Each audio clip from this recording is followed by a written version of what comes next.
There's a question, sir, about why sex is marriage. Why is sex marriage? Sex is marriage because it is only you that is unbreakable, that you cannot get away from it. If you fall out of love with your woman, sex will still bind you to her for the rest of your life. If you are absolutely in love with your woman, sex will bind you to her for the rest of your life. Sex takes away any importance of your feelings. Why? Because when you have sex with her and you get her pregnant, she's in your life forever. Coming up, you know the attitude. We ain't give a fuck. Nigga, fuck 12. Ain't shoot a cuz, shorty dropped out of school now. Really he the plug. Niggas don't cash hands, but you can hold the slug. Can't wait to push a nigga face back like a bug. And keep a tray 8, and baby it's a snub. 21 and a savage here a 42 thug. Really in the street, shorty wanna be a thug. He ain't want no pigeon, she ain't want no scrub. Just met and she fucking out the club. Ain't fucking with a rubber, ain't afraid of no bug. But he gon' heal once then, baby that's a dub. Roll verse way that she wanna kill a cub. Fed up with men, shorty said she had enough. Got her heart broken, now she fucking with a stud. Now a whole generation growing up without love. Real nigga what? Nothing else in life can mask the repercussions of sex. It's so permanent. It's so opposed to whatever believes in marriage is what? Marriage license. A marriage license is that you go to the justice of the peace, you sign it, and then next week you sign a divorce agreement. It changes that. It's the third dude she posts, she can't keep a man. She wanna give her son the world, but can't give him a dad. Nowadays, these women think they son ain't man. He'll get a woman like his mom soon as he get the chance. Since F&F became the trend, whoever make the most money, that's who wear the pants. Wear the tongue out on top of the car, shaking ass. Anybody with a bag, she gon' let him smash. It's the third man, she got her child calling dad. He think it's normal, he don't understand. It's like an episode of Maury Poe. In the future, don't fall victim to a Lori Hard. Become a man, you gon' see why your pops left. Because your mama was a monster like the Loch Ness. Yeah. Now here he is, his mom only son. He the next generation growing up without love. What up? You give me 2 brothers, you give me 1 brother who has a marriage license with a woman. Then give me another brother who has a baby with a woman and no marriage license. Which one is more tied to that? Who gets to the question? You want to give it a shot? Pretty good.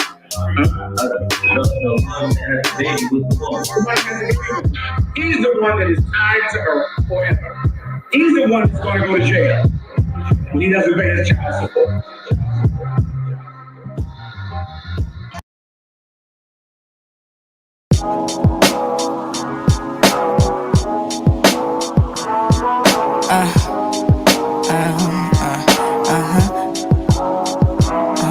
When my back's against the wall, I could still feel like 20 feet tall. I could still be the person you can call, even when my very world is falling apart, but you don't get it though. I'm not like every woman that you seen. I don't be tripping when they tell me that I'm just like all these other women. I don't blame you. If I was them, I would've did the same too, but I'm not them, and I got sense enough to see the angles. I was raised by my daddy, who was raised by a player, a good black woman that's surrounded by Jewish neighbors and Italians in Brooklyn who ain't like the way he lived and grew up doing something better. Worked hard to get the cheddar. Fast forward, he had a daughter that could flow so poetic and identifies as a Jew, but ain't against no Semitics. Shit is in me, it ain't on me, son. It's just my genetics. The way I'm eating these beats, you would've thought it was breakfast. But back to the message, cause they know I'ma keep a nigga secrets. First things first, if I see it, then I ain't seen it. Secondly, if you preying, I'ma peep it. In tertiary, I'm a mercenary and freedom's on my receipt. So if you thinking shit like I won't fight for what I believe in while I'm doing the work of God, I'm pissing off all my demons that these niggas pledge their allegiance to, committing the streaming. Cause I know the earth was the Lord's before a heathen was breathing, and my blessings come by the legions.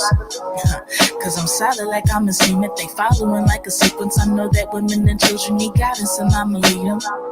So if you provide it, then I'ma feed them. When my back's against the wall, I could still feel like 20 feet tall. I could still be the person you can call, even when my very world is falling apart, but you don't get it. When my back's against the wall, I could still feel like 20 feet tall. I could still be the person you can call, even when my very world is falling apart, but you don't get it though.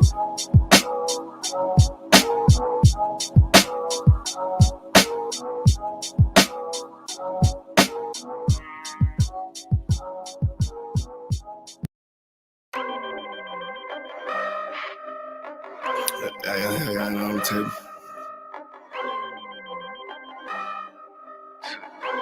I ain't finna tell you how I got away with this shit. If I'm Moors, right, that's good business. She look good, but hang with dumb bitches. Tell her I'm way too fly for one sister. And then she leave a priest, I won't miss her. Won't put a ring around it, oh, no. Bitches for the street like basketball goals. I always knew she'd let that lane hit her. Won't get a sick from me, I ain't simple. Bitch, now I ain't gon' work it out. I ain't regular, no, I ain't gon' work it out. I ain't regular, you a civilian, nah, failure, I ain't gon' work it out. Cause I ain't regular, I ain't regular, you's a regular, took that bitch back, and she done fed ya. Look how you living out, you look scary out. Can't fuck that bitch right, cause she be getting nailed out. You won't forgive her, ain't it? You wanna love her, don't you? Just know that love ain't for you, it's for the world, homie. I got some real homies, we don't pretend, homie. Pt.1 West, we kicking field goals. Let that bitch lead, ho. She got them D's though, with a little steak and ass pussy, she be going beast mode. She HIV ho, you a dirty ass skeet ho. Don't get that shit up out your chest, bitch. Say what you gonna do now, what you gonna say now, what you gonna do to me? It is UPK, I'm shot too deep, it's better Google me. I put these girls all in my training camp like I relieve. I say what I do and I do what I say, bitch, what the fuck you mean? If I'm Moors, right, that's good business. She look good but hang with dumb bitches. Tell her I'm way too fly for one sister. And then she leave a priest, I won't miss her. Won't put a ring around it, oh, no.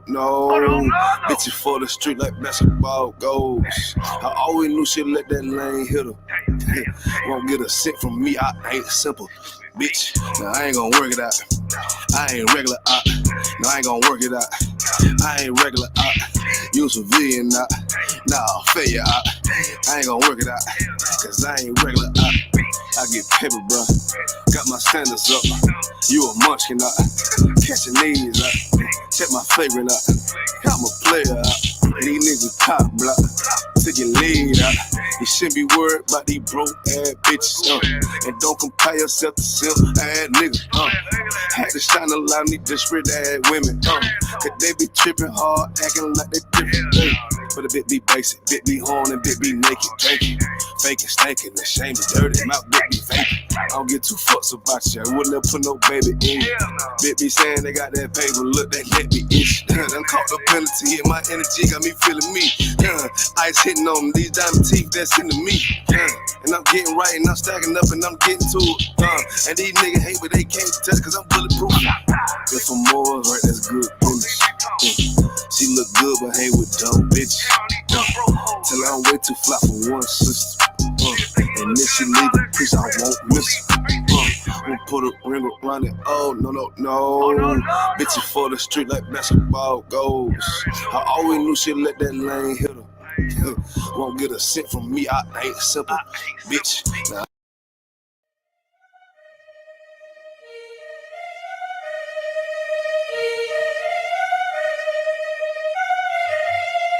Time, man, shit. Make sure you let these niggas know what time it is, man. You know what I'm saying? Get on this motherfucker. Let these niggas know what time it is, you understand? We royalty. King Ty really one of the realest. I survive drive-bys from them killers. Like I got 9 lives, I got 9 wives. I said fine wine with them bitches. I'm spitting fire bombs in your city. I got like 8 or 9 niggas with me. And we all ready to die in a minute. One West, we the best in the business. I get offended, I niggas spin. Talking they get it, but niggas is timid. Practice is softer than linen. Push me out parking lot pimping. What more can I give them? I've been the hottest forever. Why would I lie about cheddar? I could do better. I just put loyalty first. Loyalty coming whenever. Pull up in the Jetta. Every she on me, you sweater. My feel like wearing a sweater in summertime weather. Hate is so salty, no pepper. You not that seasoned or clever. I'm with the rebel. Used to pump bass with the treble. Baking the cake in the kettle. I used to cook up the work. Now I just cook with the metal. Gotta keep foot to the pedal. Yeah, let me get the gas on the highway. Let the music blast on the Conquest. Break the Glock down into 3 parts. Put the together like my Najee. Just like Bombay with my enclave. Got my mom made. Ain't no time waste. Eating prawn steak with a fine date at a fine place. Getting violated. Hey, listen. I already told these niggas. You understand? I can King Tap. He say what's up. I say what's good, my lord. Listen, he like, listen. These niggas ain't ready for none of this. You understand? I said, listen, if the nigga ain't one West, he ain't got it on his arm or his chest. I don't give a fuck about the nigga. It's just me and my niggas. We royalty, yeah. I got the hammer, you running, man. Come through your window like rubber man. Snapping your neck like a rubber band. Talking my jaw like the sun is saying. He told me murder you rappers. Uppercut sending you vertical actors. Y'all got me coming with verbal attackers. I might attack you type physical too. So y'all be rhyming the way y'all be shining. I'm blinding these rappers like Mr. Magoo. These haters miserable, we indivisible. Look at these haters like they got no clue. They hold up ones in them W's. Really, bro, don't get too comfortable. If you ain't cut from the cloth, co-signed by the boss, then we do not fuck with you. Cause you wouldn't last here. I told you the same shit last year. Already told. Keep talking that trash, I have a car come kick your ass in. Already know. Your jaw like glassware. We pull up, not rocking no mask there. Don't care if you spot us, you know how you got us. It's over, you saying your last prayer. Yeah. You already know we live and direct. Hey, let me get a one in the chat if y'all can hear me loud and clear. You know what I'm saying? This is Cross the Line Radio. I'm gonna be dropping links in the chat. You know what I'm saying? One of the links is I'm not taking any calls tonight. Y'all want to talk, y'all can come on the screen. You know what I'm saying? But what I am going to do is, you know what I'm saying, I got my main man, you understand, Priest and Officer Pt.1 joining me this evening. And Shalom, sir. Hey, Shalom, what's going down, Hebrew? You sir. You know what I'm saying? I put the Mitri on for you. I'm like, I know he going to be fresh when he come on the screen. You know what I'm saying? So I threw the Mitri right on. Yeah, I mean, Most High Christ. We do have a new channel too, man. You know what I'm saying? For when it comes down, you know what I'm saying? Shout out to Tony. You know what I'm saying? Naha'ala, motivated always. Dashara, Nizam. You know what I'm saying? Appreciate everybody joining us this evening. So what I wanted to do is, man, you know what I'm saying? I've been getting a lot of requests about the 12 tribe. You know what I'm saying? Breakdown. A lot of people wanted to see it clear. So what I did was, instead of just cramming everything into just 3 hours, because I've had over 20 to 30 hours, you know what I'm saying, worth of material. I've tried to condense it and also extend it. So what I'm going to do is, y'all was sop in the house. What I'm going to do is, we're going to break this up into a series. So the first thing that I want to do is, when it comes down to, is attack the arguments, which I don't find arguments against the 12 tribe chart. I find emotional rants. I find people who claim to have, you know what I'm saying, certain discrepancies, but really they never bring anything substantive to the table. You know what I'm saying? Like, as I be asking them, okay, well, what's wrong with it? Okay, replace it. Who are the tribes then? Oh, we don't know. You don't know. So if you don't know, how are you so sure that we don't know? Oh, okay. I don't really understand that. You really have no evidence to bring to the table. You know what I'm saying? So what I'm going to do is, I'm going to share my screen. I'm going to get straight into it. We got a lot of information. Like I said, if anybody actually does want to actually come in, I'm going to share the link one more time for the StreamYard. Y'all can actually come on screen. And let me just make sure that this right here, share screen. We're going to slide over here. Boom. Y'all should be able to see that. Yup. And it's working perfectly. So, you know what I'm saying? Shalom, once again, cry out and spare not podcast. You know what I'm saying? Big ups to everybody, you know what I'm saying, that's joined, not to Zagabar, you know what I'm saying? The water for the donation. You know what I'm saying? Big ups to everybody who donates. He said this is pay-per-view right here. You know what I'm saying? Somebody said I should put this on pay-per-view, but you know what I'm saying? Listen, man, freely you receive, freely you give. So what I want y'all to know is that when we talk about the 12 tribes sign, we're talking about what you see on the screen right now. We're talking about the identity of these tribes and these nations of people, which is really the nation of Israel. Our nation was split up into two nations and then eventually grew so big into several nations. But our King Yahushua, you understand, is trying to bring every single one of us back together. So we're talking about Judah, the so-called Negroes. Now, what you got to understand is we've been around since before Black people in America were called so-called African Americans. You understand? Like, we've been around since before the internet.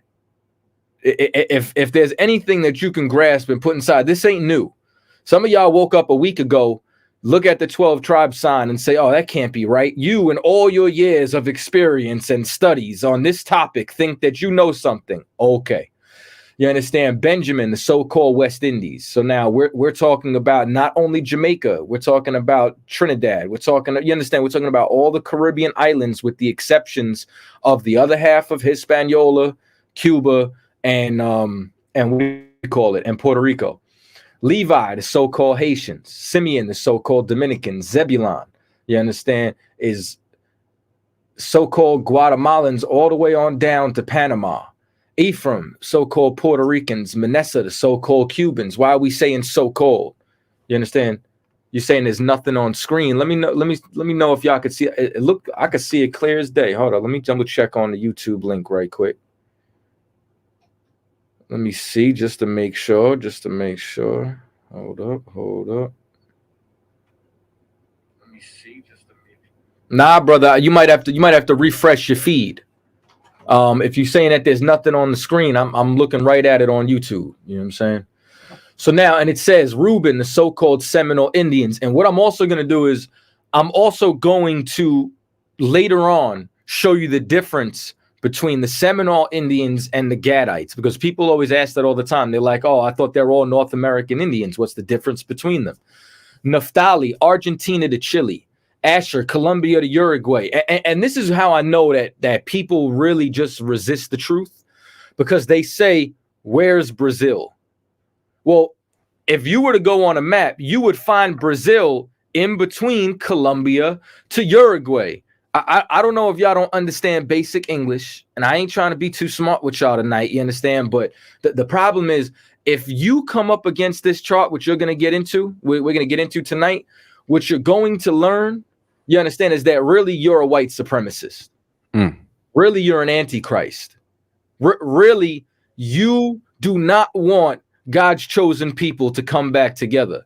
You understand? Because, and here's something else too. It says Colombia to Uruguay. It doesn't say Colombia and Uruguay. It says Colombia to Uruguay, meaning the expanse of that entire area.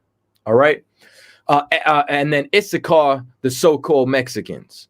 So we're going to prove all of this. Now it says, Shalom, sir.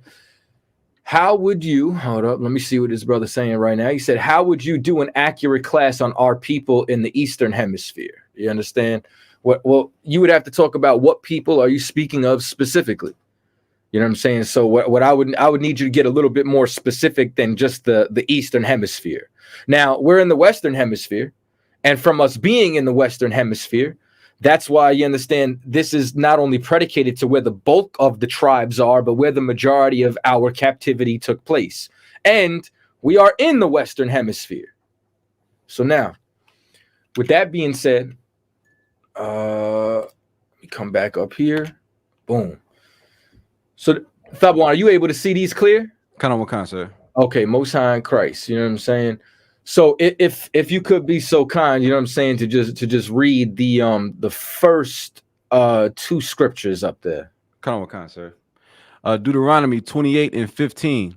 But it shall come to pass, if thou wilt not hearken unto the voice of the Lord thy God, to observe, to do all his commandments and his statutes, which I command thee this day, that all these curses shall come upon thee and overtake thee. Now, before you go any further, and priest, if you want to jump in at any time, you know what I'm saying, you're more than welcome to. You know what I'm saying? I want you to know you're not just, you know what I'm saying, relegated to reading. And just so you know, this brother is another, you understand, historian inside the school, you know what I'm saying, and completely, you know what I'm saying, respect his scholarship, and I definitely greatly appreciate you being on the live with us tonight. And so now, curses, I need everybody to take the religion out of your mind. I need you to take all the ooky spookiness out. You understand? A curse is a punishment from God. You understand? When we turn around and we read, there's a prophetic nature to the Bible. All of you want to take spirituality out of the Bible. The Bible, listen, everything is spiritual. There's two things that I was completely embedded into me when I joined this school. That was take good notes, and everything is spiritual. So when you look at this, these are spiritually identifying markers which identify who the lost sheep of the house of Israel are present day. And it's that these curses would come upon you. And this slide is going to be a reoccurring theme, because what I hear is, this is the argument that I hear against, you understand, this sign. They try to say that all these people do not fit the curses. Well, I'm going to turn around and have to tell y'all that's cat. You know what I'm saying? In the most polite way that I could say it. Y'all have no idea what you're talking about. You understand? So now, one of the most prominent scriptures that everybody knows that we use is Deuteronomy 28 and 68. If you wouldn't mind reading that one. Come on, sir. Deuteronomy chapter 28, verse 68. And the Lord shall bring thee into Egypt again with ships. Now, the word Egypt is a Greek word for Egyptos, which is synonymous with bondage. You understand? The lost sheep of the house of Israel, the children of Israel, were in bondage in ancient Egypt. And Egypt became a slang word for bondage, for captivity for us. And it's saying that there's a specific curse that's going to come amongst these people. And I dare any of you to find me a greater slave trade in the world more famous than the transatlantic slave trade. You cannot find me a people more famous for slavery than us. What would that tell you? This is a sign from God to let you know who you are. This is letting you know that, like, you can't go over to the state of Israel right now and find where those people prophetically or historically were ever put on ships and brought into captivity. That's right. It won't happen. You know what I'm saying? So if you believe in the Bible and you believe in prophecy, if I ask a Christian, is there any prophecy that won't come true? They're going to say every prophecy comes true. Well, Israel sinned against God and these prophecies came true. What the Lord said would happen, he delivered on his promise. You understand? The brother Shaila L says, Salaki, sir, if I may, any part of this breakdown refute or confirm the Bering Strait migration theory. I'm not going to get into the Bering Strait tonight. I do get into the Bering Strait. I wrote called We Came from the East. This will destroy anybody on the Bering Strait. I promise you. You understand? Like, them books is really for battling. They're not even, they're to go to camp with and destroy somebody and just light somebody up. I promise you. But outside of that, you know what I'm saying? Just had to get a shameless plug in there, like Cap with his oils. But later on, you know what I'm saying? We're going to be able to get there. I'm going to try to move through this. You know what I'm saying? But I want y'all to check this out. Could you finish the scripture, Baba Kasha? Come on, sir. By the way whereof I spake unto thee, thou shalt see it no more again, and there ye shall be sold unto your enemies for bondmen and bondwomen, and no man shall buy you. When it says buy you, that's an old Quaker English way of saying redeem. No one's going to redeem you. You're not going to get free with money. No one's going to come and save you. You're going to be put in this position until the Lord says he's done. You understand? We were put and sold in the greatest slave trade in the world, known as the transatlantic slave trade. Now let's get into it. This book right here is known as Black Indians. It's written by William Lawrence Katz. I'm going to be taking the next couple of slides is going to be taken from this just to set up a couple of historical premises. All right. So now it says it began with Columbus. For the people of the Americas, the arrival of Columbus was hardly a blessing. See, this is how diabolical that America is. They name cities after him. Right. Give him statues. Give him a holiday. When really this man was a pirate. He was a slave trader. He raped, pillaged, and plundered. It was not a blessing when he arrived in the Americas. And this is what blows my mind is there's so much misinformation when it comes down to this that I'm going to have to show you how much gets conflated. And I'm going to show you the source of where these lies come from. Because when we're kids, they teach us that, you know, the Nina, the Pinta, the Santa Maria, Columbus sailed the ocean blue in 1492 and he discovered America. How did you discover America when there's pyramids here that you can't build? Right. How do you discover America when you got ziggurats bigger than anything you could find in ancient Egypt and y'all entire law of dynamics and architecture, you can't figure out how to build these colossal structures and you're going to say you discovered this? How did you discover a place with thriving civilizations? But it says it was hardly a blessing. On his first day, October 12th, 1492, the explorer wrote in his diary, I took some of the natives by force. You understand why? Because we were taken into captivity from this nation.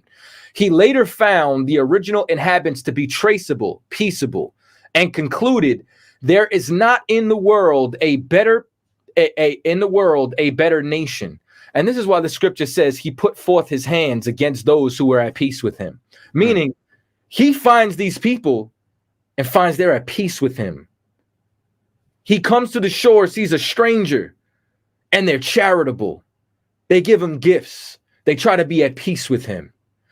And his response as a European was to say that the Indians must be made to work and adopt our ways. This is called slavery and colonization. This is what you see Columbus open the door to. The transatlantic slave trade did not start in Africa. The slave trade started in the Caribbean with the Taino Indians, the people that were all throughout the Bahamas, Puerto Rico, all throughout the Caribbean.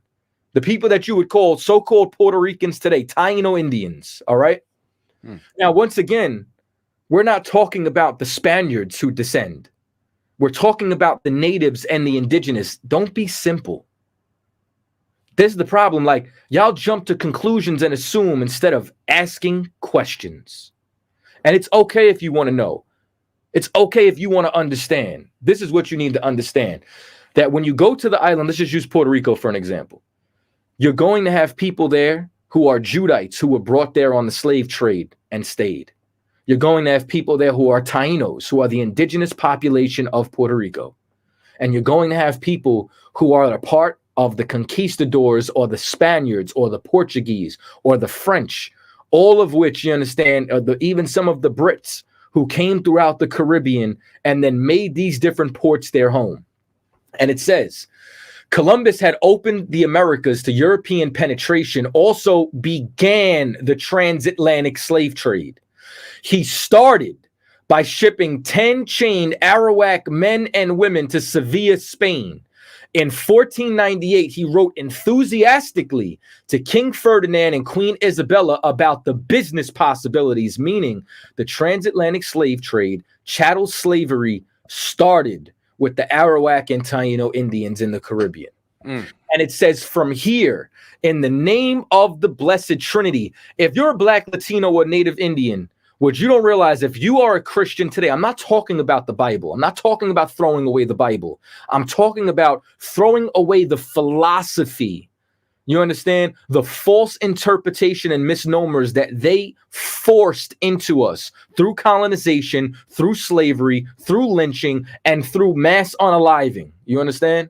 I got to translate everything for the damn algorithms. But you understand? It says, in the name of the Blessed Trinity, we can send all the slaves that can be sold. What did we just read about a minute ago? That into Egypt again will I bring you on ships. When he loaded 1,100 Taino men and women aboard 4 Spanish ships, the crowding and stormy Atlantic crossing took a fearful toll. Only 300 survived, but Columbus and Spain had decided and continued the profitable slave trade from the Americas. Now, what you're going to find is, and this is one of the things that really bothers me about history, right? When we read about a lot of this history, unfortunately, we're reading about it from Europeans. When we read about this, we're reading from conquistadors, we're reading from explorers, we're reading from historians, different people who traveled over to the Americas, and it's their interpretation of our culture. So history is extremely conflated. So I'm not telling you to take anything outside the Bible 100% or face value. The way that you find the truth is 2 things. One, the first thing you got to do is look on the side of the oppressed. You're going to find more truth on the side of the people that are going to be oppressed than the actual victors, because they're going to whitewash history. They're going to dilute it for their own benefit. And then also, what it comes down to is everyone who's writing has an agenda. Now, what you're going to read about is a man by the name of Bishop Bartholomew de la Casa, who witnessed countless Indian massacres by his fellow Spaniards. That's right. And it says he blamed greed for the horrors. They killed them, unalived them, meaning who? The Indians. Because they wanted to be rich and have much gold, which was their sole aim. That's what this was about. This was about greed. La Casas concluded that the New World Spanish had become devils and the Indians were the only true Christians. Because in their mind, Christians are supposed to be benevolent. Christians are supposed to be loving. And he's saying, well, there's plenty of love inside the natives, but the Spaniards conquistadors over here are committing atrocities. And it says, he pointed out that Indians died off by the thousands from slavery and European diseases. Forced labor in Spanish mines in the Americas was so harsh that the average worker died before he was 26. You understand? Like, and is that any different than today? You get what I'm saying? Like, I can't tell you how many, you understand? Like listen, you talk to my pops, you talk to any brother, you understand, who grew up in the ghetto during the 90s. They're gonna turn around and tell you, bro, we wasn't supposed to make it past 25. Yeah, you listen to a Kanye song, you understand? He gonna tell you wasn't supposed to make it past 25. Joke's on you, we're still alive. Like, we have been relegated to the same exact position, and every decade they just find a new way to oppress us. Slavery never ended, it just became more sophisticated. And it says, to meet their needs for more laborers, Europeans looked next to Africa. The strongest sons and daughters of the Africans were seized in their homes or fields, purchased from local traders. They were packed into cargo ships and shipped across the Atlantic. Now, this is what I need you to know.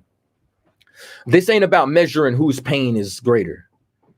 This is to let you know that Blacks, Latinos, and Native Indians are brothers and sisters of the diaspora, of the slave trade, and of pain.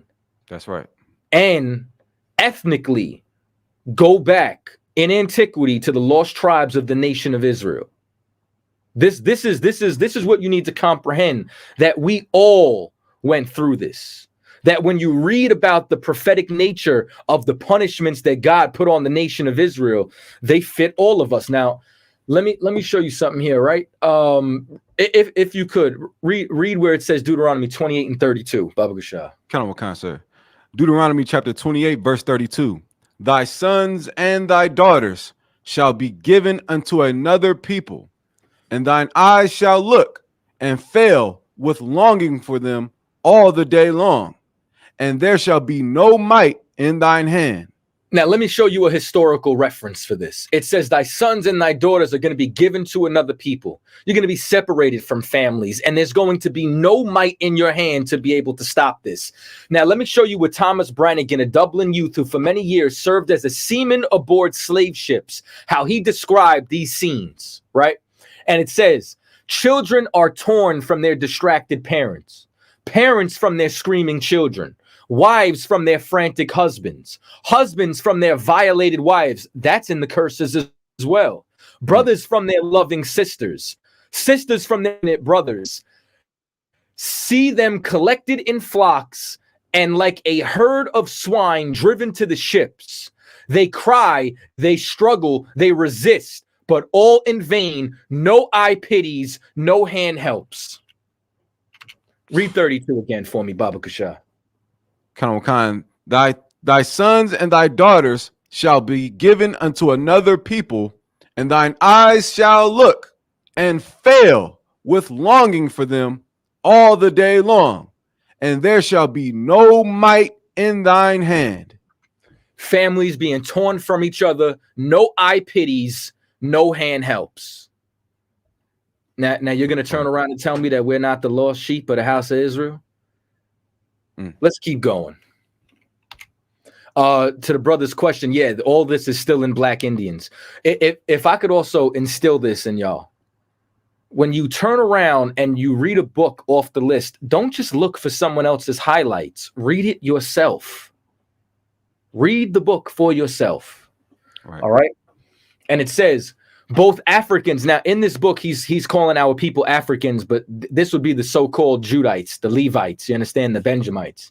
You understand? And Native Americans found and shared a belief in economic cooperation rather than competition and rivalry. Why is this so important? Because before we were divided and conquered, we were trying to deal with each other peaceably. You understand? And I'm going to continue to break this down and show you that if you are a so-called African American and you can't stand Latino, or if you are a so-called Latino and you can't stand quote unquote African Americans, it's because of white supremacy. That's right. And if you're still letting that proliferate, you're a part of white supremacy. And it says, in the century following Columbus's landing, millions of Native Americans died from a combination of European disease, harsh treatment, and unaliving. Africans took their place in the mines, meaning what? We were in slavery and in captivity first. And then the position that we were doing, as our numbers started to dwindle, that's when they started going over into Africa. That's when they started to bring the Southern Kingdom over here. And that's how we all got reunited. Like what I need you to comprehend with everything that I'm going to break down tonight is that collectively we all went through the same things in captivity in America. We just went through them either in different decades, in different centuries, or from different nations. But all of us had gone through this. That's right. As we continue on. You know what? So just to drop down, it says these figures are even more striking within local areas. In 1519, when the Spanish arrived, Mexico had a population of 25 million Indians. By the end of the century, only 1 million were still alive. The invader calculated that more profit would be made if laborers were worked to death and then replaced. In their plans, pain and suffering did not count, and no cruelty was considered too excessive. That sound familiar? Kind. If you could, read verse 48. Kind. Deuteronomy chapter 28, verse 48. Therefore shalt thou serve thine enemies, which the Lord shall send against thee, in hunger and in thirst and in nakedness and in want of all things, and he shall put a yoke of iron upon thy neck until he have destroyed thee. And that's what you're going to continue reading. I'm going to keep bringing up these slides. I'm going to keep bringing up these scriptures, and I'm going to keep showing you over and over again that all of us experience this in Mexico, North, Central, South America, and the Caribbean. And it says, matter of fact, read 49 for me as well. Kind. Verse 49, the Lord shall bring a nation against thee from far, from the end of the earth, as swift as the eagle flieth. Now, you know why it says as swift as the eagle flieth? Because that has been the symbol of every single European nation from the Greco-Roman Empire all the way up to present-day America. Go ahead. That's right. Kind. As swift as the eagle flieth, a nation whose tongue thou shalt not understand. And that's why they converted us to speak in Spanish. If you're so-called Mexican, if you're from Honduras, if you're from Brazil and you speak Portuguese, we speak Spanish, we speak Creole, we speak all these languages because of our oppressor. And the reason that it's saying that, like, a nation of fierce countenance, because look how they act. It says no cruelty, pain, suffering did not count, and none of it was considered too excessive. So now, this is why I want to tell you that we have fallen victim to this agenda. If y'all out here talking about Negroes only, which this is what y'all don't get. The ISUPK is Negro only because Mexicans are Negroes. Right. Because Puerto Ricans are Negroes. That's right. Because Gadites are Negroes. Right. All of those different all of those different titles all came out later inside slavery, and I'm going to show you this. You understand? So now it said, to prevent Africans and natives, meaning the North and the Southern Kingdom, from uniting, Europeans played skillfully on racial differences and ethnic rivalries. They kept the pot of animosity boiling, and they still do this to this day. Whites turned Indians into slave hunters and slave owners. So when you turn around and you say, oh, the Indians own slaves, that was to divide us. Right. That wasn't because that's something that we chose. That's something that they worked out. This was their plan. And it said, and Africans into Indian fighters. Light-skinned Africans were pit against dark-skinned, free against enslaved, black Indians against pure Africans or pure Indians. When no matter what, it didn't matter. They were all supposed to be slaves for them. Right. And it says, those who have put history into books have emphasized the difference between Africans and Native Americans.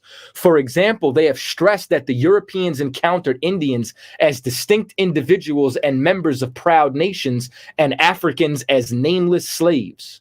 Little mention is made about the enslavement of Native Americans. This is why we don't know this history. And nothing is said about the cultural similarities between the two dark people. Which I'm going to show you the cultural similarities inside of this lecture.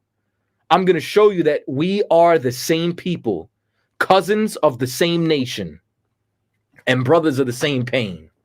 And it says, in 1984, the scholar Theda Perdue said, by emphasizing the actual exaggerated and imagined differences between Africans and Indians, whites successfully masked the cultural similarities of the two races as well as their mutual exploitation by whites. Because they knew we were the same people, and they knew that united, we could be strong against them. So if you're somebody who's trying to divide black and brown, you're a white supremacist. That's right.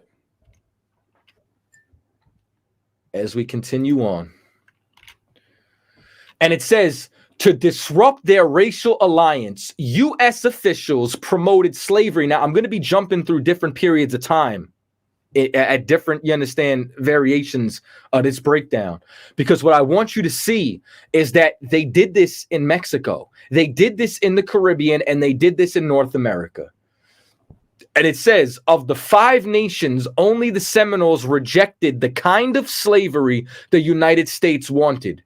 Wealthy Creeks who owned their riches to slave labor were sent to persuade Seminole chiefs to become slave masters, all at the hands of the puppet master. All at the hands and the agenda of the Europeans who were trying to get us to enslave each other. Free Seminole men, women, and children were carried off or sold into southern slave markets. This was their doing. So now,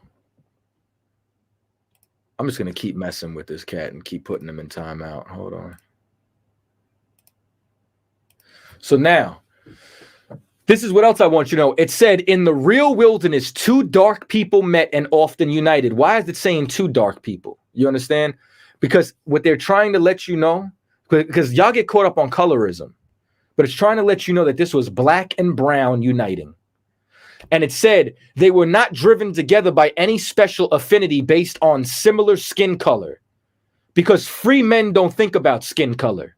Their meetings were unwittingly arranged by their enemies, the Europeans who exploited both, meaning we realized we had a common enemy. And this is why they wanted to divide us against each other.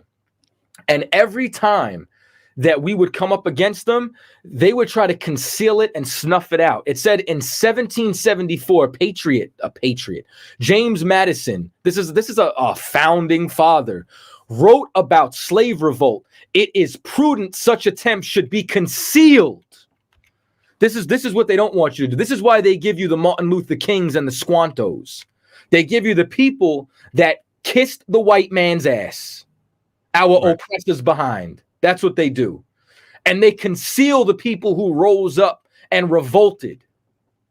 And it says that they were far outnumbered their women and sought Indian wives. I think I might have put the wrong joint in together, but I will do. As early as 1523, Hernando Cortez was given a royal order to keep Indians in their village apart from Africans at all cost.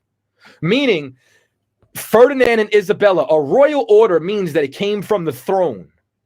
The throne, since as early as 1523 in the 16th century, they were given royal decrees to keep us separated. Y'all are just proliferating this. You understand? Like when you turn around and you try to deny a so-called Hispanic as your brother, or when you're a Hispanic who tries to say, me no black, when you Dominican and you as dark as Captain Mashak, and you say, me no black. Crazy. This is why. You understand? It's because of Cortez, because your last name wasn't Cortez. You understand? Your surname was Yasharala. That was your surname. That's who we descended from. And it said, one royal order forbade trade, commerce, or communication between the two people of color. They were forbidden to sell chickens, fruit, and vegetables, and both defied the law. So when we defied the law, they turned around, you understand, and now said, no, we have to get them to enslave each other. Now we have to get them to hate each other. Right. You understand? And that's what you see today. The only place you don't see that at is in the ISUPK. That's right. You understand? This is where you see our people, you understand, coming back together. So now, President of Mexico in 1615. Remember, I'm showing you that this is in every century. This was in the 1800s, the 1700s, the 1500s. Now we're in the 1600s. In 1650, King Philip II of Spain received a letter from his Mexican colony advising him that division of the races is an indispensable element in controlling his colonies. But the people of color had also learned the reverse was true, that their best road to success in resisting foreign domination was to unite. Y'all don't want to be free. What you better embed inside your soul is that there is not one tribe getting out of captivity. All 12 tribes are getting out of captivity. You understand? All of us together. This became clear during the crucial war for independence Mexico fought against Spain early in the 19th century, because they were trying to stop all of these insurrections. They were trying to stop all of the resistance from spreading. And the reason being is because it says a French colonial dispatch later in the century put the matter simple. The law is hard, but it is both wise and necessary in a land of 15 slaves to one white. Between the races, we cannot dig a gulf too deep. They needed to put the divide between blacks and Latinos, between blacks and indigenous, so far the North and the Southern Kingdom away from each other, so that this way they could continue to control us. Right. So that we would be willing slaves. You understand? That's right. And it says the enslaved also learned some lessons. Their owners would rise to any level of violence and arm to anyone protecting the bondage of their grip of the Americas. Europeans would throw their own soldiers into the fray or hire Indians living nearby. Slaves began to reason that their success might depend on their ability to make friends among the neighboring Indians. And friends do not hunt friends. This is what they're afraid of. This is what they're horrified about. And this is why they put as much propaganda out there as they can for us to be against each other. So now I just want to talk a little bit more about their cruelty and about these quote unquote founding fathers of the Americas, where it says there is another problem in introducing a set of dark frontier heroes, meaning when you go all throughout history, there's so many different people. Like you think of Davy Crockett and, French fur trappers, when you don't know Chicago was founded by a black French fur trapper. Like we don't even know this. We don't even understand how much we've played a part in shaping American history. And it says their love of liberty thrust them against some sainted U.S. figures. Thomas Jefferson, speaking of the Indians, said, "We would never stop pursuing them with war while one remained on the face of the earth." Andrew Jackson, the first great Democrat to reach the White House, was first in a long line of candidates to win presidency by boasting of his Indian fighting skills. Because this is a nation of fierce countenance who doesn't regard, you understand, young or old. They did this to all of us. They did this to Gad, the so-called North American Indians. They did this to Issachar, the so-called Mexican Indians. They did this to all of us. And it says he waged a cruel war against the Indian men, women, and children. What do we read about? They didn't care about women or children. They didn't care about young or old. He staunchly defended slavery and, like Jefferson, owned slaves. To save their families, Black Indians had to fight off possessed armies launched by these quote unquote national heroes. And this is who they teach our children about. Like if you want like your child to be educated by our oppressor, you want to create a slave. That's what you want. We're not supposed to have the same education system because they will tell us about their heroes and they will suppress ours. Right. If you could read Deuteronomy 28 and 49 again into 50. Kind of a sir. Deuteronomy chapter 28, verse 49.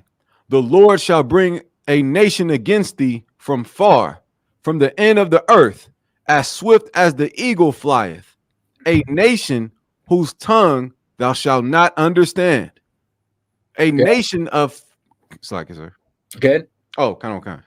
A nation of fierce countenance, which shall not regard the person of old, nor show favor to the young. And what did we just read about? He waged a cruel war against Indian men, women, and children, because they will not show regard to the person of old, nor show favor to the young. They don't give a damn. So now, you got anything you want to add? If I may, sir, I studied in history where, remember when Esau planted, basically they compromised Gad's blankets with smallpox. Right. How basically the Edomites told the Gadites that was from the blacks as a way to divide or to keep Gad or make Gad want to stay away from the blacks. Another way of trying to conspire and mischievously divide blacks and Hispanics and Native American Indians coming together. Because that's their entire goal and their entire agenda. Right. Is to continue to keep us, and this is a royal decree for them to do this. And that precedent has taken place every decade, every century since. Okay. This is what they do. So now, all of that was taken from William Lawrence Katz's The Black Indians, right? So now I want to get a little bit more into, so remember, we started this off by showing the transatlantic slave trade started in the Caribbean with the Tainos. Now I want to show you they went into Cuba, they went into the other islands, they illegally invaded Mexico, and I'm going to show you with this book right here, Lost Tribes and Promised Land. This is the next pages that we're going to be reading from. I don't know about the new joint, you know what I'm saying? If they took information out, this is like a first edition hardcover. When I first came into Truth, this is one of the first books they raised the price of. You know what I'm saying? Me personally, I paid like $30 for this book. Actually, it was supposed to be for $30. I paid $15. But this book at the time was $300 on Amazon. I don't know how much it is right now, but these books that I'm telling you, I would order them tonight if you could, because I guarantee you this gets out, price is getting raised on everything. That's right. So now, Bartholomew de la Casa, we read about him earlier. This is another person who's reading historical accounts about what he saw, the atrocities that was done from this fierce nation who destroys us at every turn.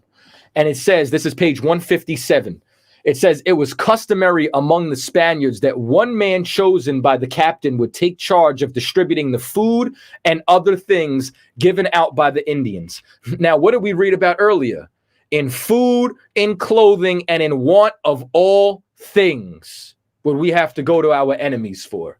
And it says, and this was being done. The captains and the other soldiers on their horses of the Padre Las Casas watching the bread and the fish being handed out. Suddenly, one of the Spaniards drew his sword, saying that he saw the devil before him. Then 100 Spaniards all drew their swords and began to cut them down like sheep. Don't they call us the lost sheep? Aren't we sheep that's led to the slaughter? Doesn't it talk about how these nations devour us? Unaliving and disemboweling men, women, children, and old people, all of whom had been calmly sitting and watching the Spaniards and their horses in amazement. And a few moments, not a single one of them was still alive. And the Spaniard entered the large house of the village, and likewise commenced to stab and to slash to death everyone they found inside, until there was a river of blood, as if a multitude of cows had been slaughtered. Y'all gonna tell me that these natives that he's reporting on right now does not fit the curses of Deuteronomy? Or are you just ignorant of history? Do you just have no idea what you're talking about in any way, shape, form, or capacity? Let's continue on. But I don't even know if I could say that word, but the sexual abuse of Peter Noble Savage did not stop with the mere abuse of encomienda. After slavery, they created the encomienda system. The encomienda system was basically like a harsher version of Jim Crow. Like I told you, everything Judah went through, Issachar went through. Everything Ephraim went through, Benjamin went through. Everything Benjamin went through, all the tribes went through. There also were Indians whom the more rapacious colonists could treat unequalifiedly as slaves, and against them anything was permitted. These came from the island, that not having yet been colonized were therefore not yet subject to the fiction that their inhabitants were free under Spanish law. Slave raiding, which became increasingly popular as the Indians of the colonized islands died off under the abuse of the encomienda, seemed to find its most fertile source of supply in the Bahamas, which were known to the early Spanish colonists as Lucayos. Peter Martyr wrote this scene of Columbus's first encounters with a golden world. It is stated that the islands formerly abounded in various products which constituted their riches. I say formerly, for they are now deserted. Did it not say that they would come and eat up of our land? Did it not turn around and say that they would reap all of our land and we would reap nothing? That they would leave us wasted and desolate all throughout the curses? Right. You understand? Is this, matter of fact, grab that for me, man. Grab that for me in Deuteronomy, Baba Kashad. Let me know when you got it. I'm going to keep reading. And it says, the reason for this is that large numbers of wretched islanders were transported to the gold mines of Hispaniola. Meaning what? They were shipping us from island to island. And in Cuba, when the native inhabitants there were exterminated, exhausted by disease, famine, as well as by excessive labor. Don't tell me who the devil is in the earth. You understand? Like when the scriptures turn around and say, ask the birds and they shall tell you. Ask the earth and they shall tell you. 1,200,000 of them disappeared. You got the scripture? You talking about the one in Deuteronomy 28? Or which one? Select it. Yeah, Deuteronomy 28. I want to say it's got to be either verse 22 or 32 or 31, something along there. And it said most of them died like the natives of Cuba and Hispaniola before them, not many surviving the dreadful conditions of the slave ships onto which they were crammed unmercifully. I started this off with Deuteronomy 28. Now I've showed you the Taínos. I'm showing you the Arawaks. I'm showing you from Hispaniola to Cuba. I'm showing you all these tribes were crammed on slave ships unmercifully. Y'all ain't know this? If I may, sir, can you quote that one more time? The verse you wanted? The excerpt from it? I can't. When they shall eat of the land and we shall not. Hold on. Let me see. Let me get you the exact verse in 1 second. Boom, boom, boom.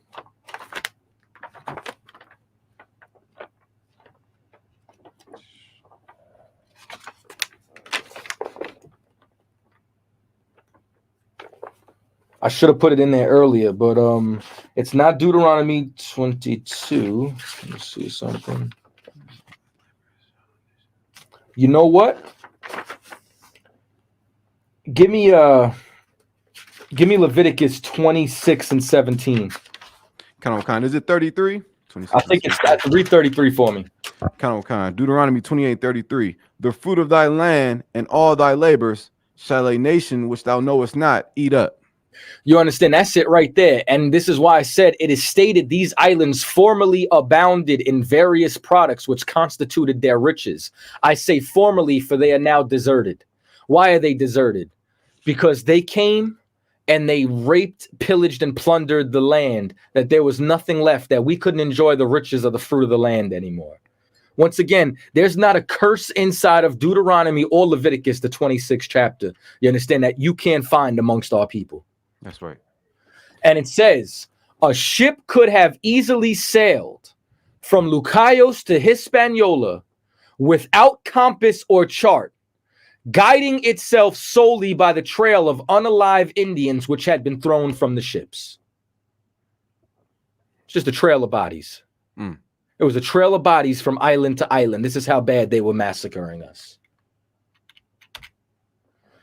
And it says, yet amidst all these marvels and fertility, there is one point which causes me small satisfaction. These simple naked natives were little accustomed to labor, and the immense fatigues they now suffer, laboring in the mines, is killing them in great number and reducing them to such a state of despair that many kill themselves or refuse to procreate their kind. It is alleged that the pregnant women take drugs to produce abortion, knowing that the children they bear will become slaves of the Christians. If you are a Black, Latino, or Native Indian who's a Christian today, you should be ashamed of yourself. Although a royal decree has declared all the islanders to be free, they are forced to work more than is fit for free men. The number of these unfortunate people diminishes in extraordinary fashion. Many people claim they formerly numbered more than 12 million. How many there are today, I will not venture to say so much. I am horrified. And y'all want to complain about the Holocaust. This is the Holocaust. This is the real Holocaust. That's right. You want to say something? Nah, sir. I had that in Leviticus 26 and 17. Hold it. Okay. We'll grab it later because Deuteronomy sufficed. Okay. And it says, now, it wasn't only the Spanish, it wasn't only the Portuguese, it wasn't only the British. This is a subject that has much been romanticized about. And at the outset, it would be sultry to remember that the French unalived Indians too, and that above all, they would surely have unalived many more had they come to America in numbers as great as those which the Spaniards and Englishmen came. It's all of these nations, man. It ain't just one of them. You get what I'm saying? So now, this is still Lost Tribes and Promised Land. We're on page 130 now. And it says, things were changing rapidly by now. However, among the peaceable men from the sea, as among the warlike ones, a company of Dominican missionaries reached Hispaniola in 1510, and shocked by the abuses that they saw being committed against the Indian population, immediately began waging a campaign to prevent them on the island through their correspondence back in Spain. Among some ecclesiastics apologists for the excess of the colonists, a philosophical argument began gaining currency. Purportedly based on Aristotle, it claimed that the Indians were a people eligible for slavery because they were not fully endowed with rational faculties. Meaning, this is why they paint us as naked. This is why they paint us as being uncultured or savages, because they start making this argument so they have the right to enslave us. Because in their mind, they're civilizing us by making us Christian. And this continues on. And these reports go back and forth between there and Spain. Now, let me show you more about how they converted us. This is if you are Puerto Rican, if you're from Cuba, if you are Black, Latino, or Native Indian, let me show you how your forefathers became Christian. You understand? It says after Hatui was tied to the stake, You understand? This was a Cuban cacique, which was a chief. A Franciscan friar, one of the holy men who were there, began telling him about God and our faith, about which he had never heard anything before, and about a few things that it might suffice for him to do in little time left to him by the executioners if he wanted to go to heaven, and where he would have glory and eternal peace instead of to hell, where he would suffer perpetual torments. Thinking about it in a moment, Hatui asked the friar if all Christians go to heaven. The friar said yes. The cacique replied without further hesitation that he would rather go to hell than have to be among such cruel people. This is the fame and honor that God and our faith have won by the mean of Christians who have gone to the Indies. You understand? And now we willingly serve Christianity. Why? Because the leaders got burned at the stake and asked if they would convert.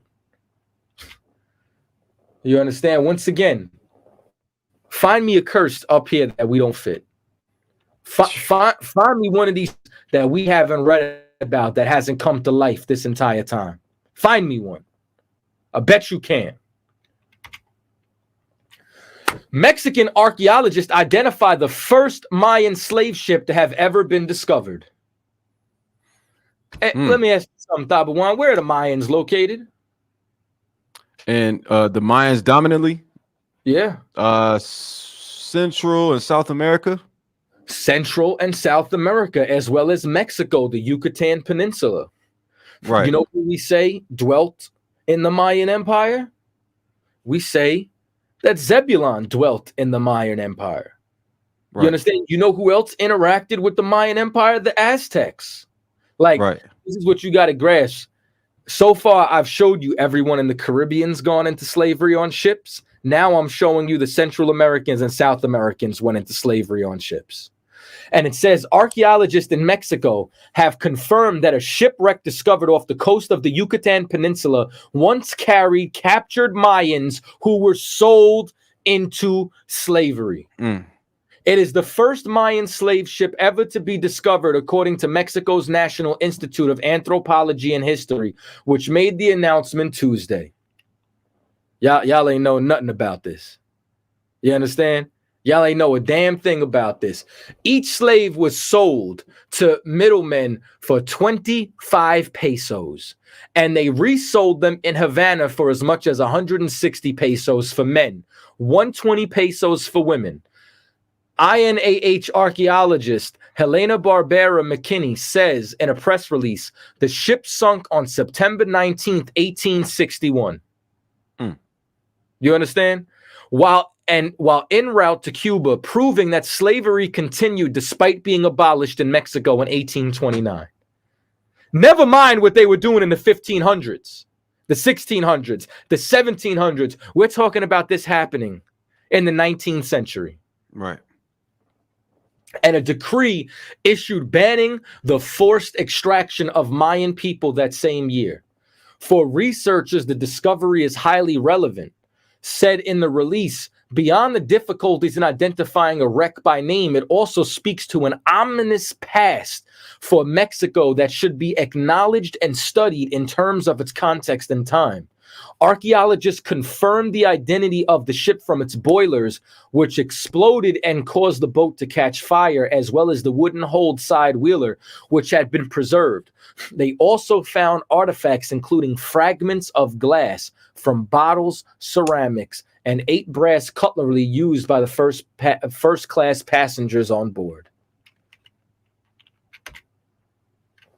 Now, let me tell you why none of you know anything about this. Let me show you beyond white supremacy. Well, this is a part of white supremacy, but beside them dividing black and brown, why you are so ignorant. All right. Can you see this clear? Kind. You mind reading it for me? Kind, sir. From the one of Baba Kasha. Kind.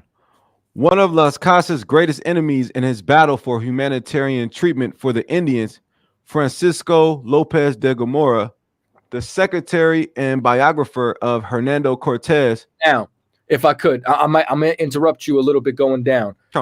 So you remember earlier how I said that they teach us lies like Christopher Columbus discovered America. Right. You know what's another lie? What do they, oh, let me just see if you know this off the rip. Mm-hmm. What do they say that, so Cortez invaded the Yucatan Peninsula illegally. Mm-hmm. He meets Montezuma and the natives. What did they say that the natives believed about the Spanish? Do you know? That they were gods? Bullshit. Right. That's cap. That propaganda is just like the propaganda of Columbus discovering America. If I may, they said that that the armor was shining and that there was Quetzalcoatl coming back. And all that is lies. Right. And now what I'm going to show you is this guy Gomorrah, mm-hmm. because of the power of slavery, because of them wanting to enslave the natives, this became one of the books that was the most widely published from the New World. Mm-hmm. So when people decided to use references according to the natives, they would go see Gomorrah. Mm-hmm. Now, remember, La Casa was the one who said the Spanish are truly devils because of what they're doing to the Indians. La Casa was a quote-unquote humanitarian. He wasn't making money off the slave trade. Right. So he was speaking against it. And this is what he finds. Read on. Kind. In 1552, Lopez de Gomorra published his Historia General de las Indians at Zaragoza. The book consisted of two parts, a quote-unquote general history and a quote-unquote chronicle of New Spain. A chronicle of New Spain, meaning Mexico was New Spain. That's what they called Mexico when it landed there. Go ahead. Kind. Which was essentially a biography of Cortez. 6 editions of the book appeared before 1554, but it ran into considerable difficulty. Now, let me show you the image that they tried painting of the natives. And this is where people get the majority of their information from an author that wrote things like this. Go ahead. Kind. The author despised the Indians and filled his volume with outrageous characterizations of them. So meaning, just like they do in the news today, you understand? They turn around and they say what? Mexicans are the #1 illegal immigrants when really it's East Indians. Mm-hmm. You understand? They turn around and they paint us as criminals. They put us in propaganda all throughout the news. Well, this was the news back then. It was this publication. And he despised the Indians and he outrageously characterized them. Go ahead. Kind. He stated that their principal god was the devil, that they engaged in public sexual intercourse like animals. This is why they believe we run around naked. This is why they believe we were doing all sorts of. This is why Mel Gibson's Apocalypto looked like this. Oh my goodness. Listen, it's a good movie. Historically, he needs to be dragged into the street and horsewhipped. Go ahead. Kind. That they engaged in public sexual intercourse like animals and were quote unquote the great sodomist. Good. That they were liars, ingrates, and the source of syphilis. And the source of syphilis. We're going to turn around and say that we all know that the Europeans brought syphilis to the New World. They're going to say they were the source of syphilis? Read on. He further contended that many were cannibals. This is why they say we were cannibals, because they were trying to paint a picture that we lacked humanity so that this way they would be able to enslave us. Go ahead. And knew nothing of justice, that they went shamelessly nude, that they, quote unquote, are like stupid, wild, insensate asses, prone to novelties, drunkenness, vice, and fickleness, that in short, they were the worst people God ever made. Now, when Columbus first landed, what did he first say about the natives? These are the best people God ever made. Right. Once they start to see slavery could be profitable, because this is what you need to realize, right? At this time, the world isn't what you know today. You can't go on Google Earth and just see every civilization. They don't know anything about this civilization right now. They're still learning things about it. And the only reports that come back by mail, come back by ship. Right. There's no planes, there's no emails, there's none of this. The world was very limited at this time. So they had a council of Indians and foreign relations. And this council said, you need to give us reports about these people. And based on the reports of these people, we will determine how you are allowed to deal with them. So if they get a negative report, they could deal with them negatively. How do you think they would have reported if they would have said these are actually the lost tribes? Well, considering the fact that Christians read the Bible and the Bible would be their history book, they wouldn't have been able to enslave them. So Cortez slandered them, destroyed our artifacts and our writings, and hid our identity so that this way they would be able to continue to enslave us. And they took the words of Lopez de Gomorra, who wrote in his book, a matter of fact, it says it on the bottom. Go right down right after the worst people God ever made. Kind. Lopez de Gomorra wrote in his book, in part, quote, to persuade the Council of the Indies. This is the Foreign Council of Indian Relations, the Council of the Indies. Go ahead. That they do not deserve liberty, unquote. If you don't deserve liberty, what do you deserve? Finish it. And consequently decided they should be enslaved. And this is what they determined. Because slavery was profitable, because the Spanish were shipping so much gold across the Atlantic that when they were so greedy in the beginning, the ships were sinking with the amount of weight of that gold, that there's literally shipwrecks that divers to this day are trying to find because there's billions of dollars worth of gold off the coast of the Americas. Heavy, sir. So like, yeah, heavy. Now, the step further, and this is why you have to research your research, man. Oh, by the way, this book, where is it? I didn't get a chance to put this on screen before. It's this book right here. If you want a preset book to any writer, any popular writer on the American Indians, The Origins of the American Indians, European Concepts, 1492 to 1729, Lee E. Huddleston. This is an amazing book for you to get. It'll tell you about all the authors, historians, almost everybody who came to the Americas and what they determined about the Indians. And now we're still talking about Las Casas. And this is what Las Casas had to say about this book, this trash, this slander that Lopez de Gomorra wrote. Go ahead. Kind. Las Casas bitterly resented these slanders on the Indians' character and strongly opposed the book, saying its author had never even visited America. He didn't even touch the shores. Right. He didn't even. Bartholomew de la Casa lived amongst the natives, lived amongst them, studied them, just like Diego Duran, just like a handful of these cats. But the cat who wrote this never even saw America. Read. Kind. Saying its author had never even visited America, but merely wrote what Cortez told him to write. That's what he did. He wrote what Cortez told him to write. Go ahead. Las Casas' influence was sufficient to convince Prince Philip to suppress the book in late 1553. He attempted to get him to suppress this, and what you'll start to see is that over time, it started to resurface. And people would continue to listen to Gomorrah over anybody else. But you got to remember, this was only into 1553.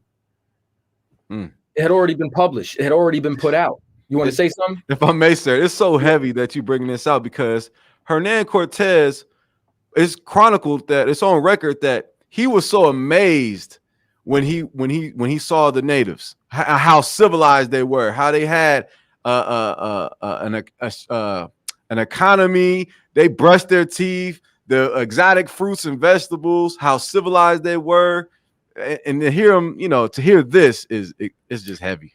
Because all he wanted was to enslave them to make money. They said that the natives, there's reports that the natives were so civilized, they carried a pack of breath mints, almost like an alkaloid case. Right. You know what I'm saying? Right. They had filtration systems that was thousands of years ahead of the Europeans. Do you know that in their canals, they had zeolite rocks that they put inside the ravines? And if you look up one of the most expensive filtration systems you could get today is zeolites. Zeolite is literally a volcanic rock that it'll reduce toxins, harsh metals, pollutants, and absorb it into itself to filter the water. Heavy. Like, they knew about this thousands of years ago. Right. And you're going to turn around and tell me that these people were uncivilized? Right. Come on, man. Right. That he also said it's in that book, American Holocaust, where Cortez was saying how amazed he was. He felt like he was in heaven. Crazy. You see what I'm saying? Like, now I just want y'all to know, right? I'm moving through this as fast as I can. We're about an hour and 11 minutes. You know what I'm saying? Like into this breakdown. This is how much information I've been sitting on. And we're like, I want you to know, we're probably on like maybe the 20 something slide. I have 250 slides and I didn't even finish adding in all the information. You know what I'm saying? This is why I said I got to break this up into segments, because there's so much information out there, but you have to know who is who. You have to know what authors were even in the Americas, who lived amongst the natives, who was trying to profit off of slavery, and who actually was fighting on the side of the oppressed. Right. And this is why I say you have to look up everybody's agenda. I'm going to give you another agenda. If you could, read the top where it says Kurzola. Kind. Kurzola, 1943-25, did not like the Indians, whom he accused of observing neither, quote, divine law, natural law, nor the laws of men, nor even observing the law of the ferocious beast. Now, unquote. why would he say this? He would say this just like Gomorrah. He would say this just like Jose de Acosta, a Jesuit priest. Everybody talks about how the Jesuits are, you understand, the scum of the earth. But then you quote them to speak against the natives like he didn't have an agenda. Come on, man. Keep reading, Baba Kasha. Kind. Therefore, it was just for Spain to wage war against the Indians, to return them to their rightful ruler, and to make Christians of them. So now, so what are we learning here right now? Anybody who hated the natives was because they wanted to enslave them. Was because they wanted to get some cash. That's you right. understand? Was because they wanted to profit, gain in the slave trade. Keep reading. Kind. Sometimes the Spaniards were too zealous in their opposition to native beliefs and customs of the Indians, and found it necessary to explain their conduct.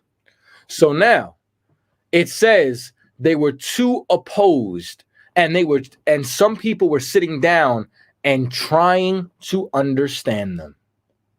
Keep reading.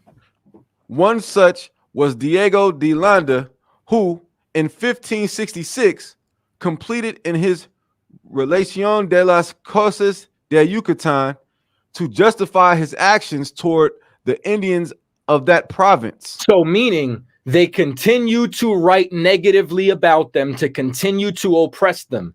And this is anybody who is either in league with Cortez or anybody who is in league with the slave trade in the province. Go ahead.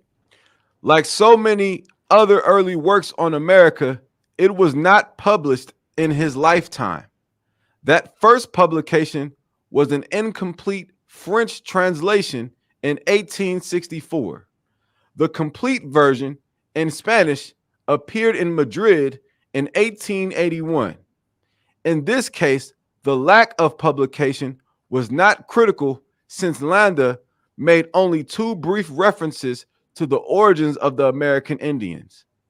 After relating an Indian legend of people coming from the east. So meaning he, from the tradition, now this is something that he did put in his book.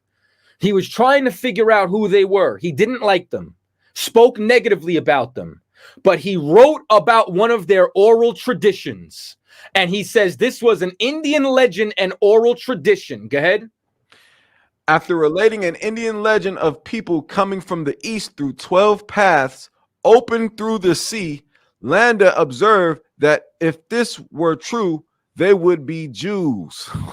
And this is why I wrote a book saying we came from the east, because the natives out of their own mouth said they came from the east. So now, the history of ancient America anterior to the time of Columbus. So now, remember, we're talking about Cortez in Mexico. So now, Sahagún was a historian who lived nearly 60 years with the Mexicans and wrote 15 years after the conquest by Cortez, 1520. And it says, the Aborigines of the country first touched down at Florida, then coasted along until they reached the Bay of Honduras, and then they landed. It will be observed that terms like touched, coasted, and landed are phrases belonging exclusively to navigation. This confirms the reply of Montezuma, Right. that his ancestors originally came from the east, for by navigation only could they come from that quarter, and as a consequence they sailed towards the west and across the Atlantic Ocean. Out the mouth of Montezuma, the emperor of the empire, who met Cortez, this is what he told them about their people. Said, we crossed the Atlantic, we touched down in Florida, came down into Central America. And it says, and now it says, Cortez wished to sail around the Bay of Honduras, the point of Yucatan, and thence into the Gulf of Mexico, and inquired if there were descriptions of these coasts. Montezuma instantly presented to the Spaniard maps and charts of the entire coast.